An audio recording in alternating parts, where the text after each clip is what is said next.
die eerste element van herlewing, en ek praat van persoonlike herlewing, is daar moet getrouheid wees in my lewe. Ek moet kan reageer op dit wat die Here vir my sê. Ek moet nie net sê, dis mooi woorde, ek hou van daai versie nie. Ek moet getrou wees aan die Here. Sien, iemand moet getrou wees vir Ninive om te hoor. Kom ons lees die verse. Jona 3 vanaf vers 3 tot 4. Toe maak Jona klaar en gaan na Ninive toe, soos die Here hom beveel het. Jona het die stad ingegaan en toe roep hy, nog net 40 dae en Ninive word verwoes. So, nou Kenneth het baie mooi gepraat oor Jona se tweede kans. En baie van julle het goed reageer op daai tweede kans. En vir baie van ons was 'n tweede kans beteken dit, ja, die Here het my nie weggegooi nie. Ja, die Here red my nog steeds. Hy gee my 'n tweede kans om hom te dien. Maar partykeer het ons 'n tweede kans nodig om ons roeping ook aan te gryp. So Kenny, dankie vir daai boodskap van laasweek. So Jona kry 'n tweede kans. Wat doen hy met daai tweede kans? Hy gaan. Hy's getrou. Nou ek en jy weet, hy was nie so gewillig nie. Meer soos 'n kat wat 'n bad moet kry, as iemand wat nou baie bly is oor wat hy moet doen, maar hy gaan, hy is gehoorsaam.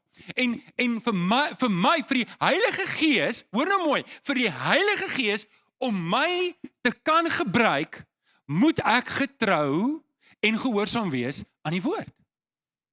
Sien, baie keer dan sal ek hoor mense sê, ja, maar die Heilige Gees lei my, en asof die woord en die Heilige Gees twee aparte goed is. Sê gou vir my, ek het julle al hierdie ding gesê, maar sê gou vir my, die swaard van die, in die wapenrusting, die swaard van die Gees, julle al gehoor, die swaard van die Gees is die woord van God.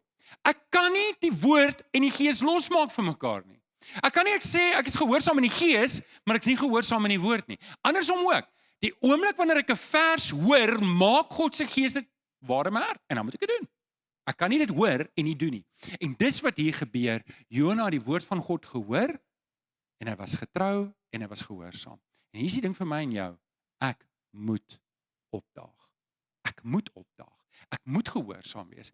En die belangrike punt wat ek 'n paar keer vanoggend wil maak, is wat ek op Hemelvaart ook gemaak het. So Jona moet gaan vir Ninive om te hoor.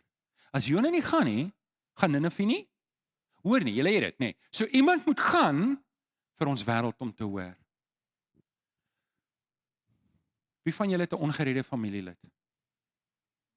Wie van julle het mense by die werk wat ongered is? Wie van julle het by die skool, by die universiteit ongeredde mense?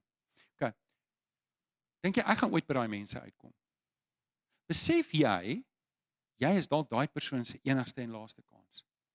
Daar's mense in my lewe en dit is nie om die Engels sê jou te guilt trip nie. Is glad nie, maar dis om vir jou te wys dat vir jou en vir my om te dink die predikant moet alles doen, is 'n baie slegte ewigheidsstrategie.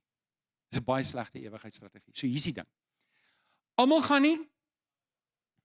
nie, maar almal moet. Niemand mag. OK, hier is die ding. Nie almal is sendelinge nie. I get that. Nie almal is predikante en staan nie voor in preek nie. En jy kan dalk vir my sê, hoorie, ek is te skaam. Maar ouens, wat is die groter prys om te betaal? Ek is skaam, ek kan nie met mense praat oor Jesus nie. Maar ek kan met hulle praat oor rugby. Ek is te skaam, ek kan nie met mense praat oor Jesus nie. Maar ek kan met hulle praat oor Iran en Irak, ek weet nie, oorlog of wat ook al. Ek kan met hulle praat, ek kan my opinie lig oor Donald Trump. Maar ek kan oor Julius Malema, moenie eens begin nie. OK, oor hom kan ek baie te sê. Sien julle, hier's 'n fout. Hier's 'n fout. Iewers het iemand vir my gelieg dat vir my te sê dis OK dat ek oor enige iets kan praat, maar ek kan nie oor Jesus praat nie. Iewers is ek bedrieg. So ja, dit is so. Nie almal gaan predikante word nie. Maar as ek stil bly oor die evangelie terwyl ek praat oor ander goed, dan is ek besig om die Gees van God te bedroef.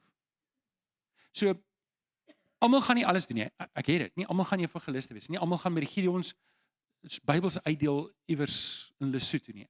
Ek het dit. Maar as ek teenoor 'n familielid nie moeite doen om daai persoon by Jesus uit te kry terwyl ek kan sien, dan is ek besig om daai persoon hel toe te stuur sonder om iets te doen. En ek stel dit erg, maar die Heilige Gees moet iets in ons harte aanwakker.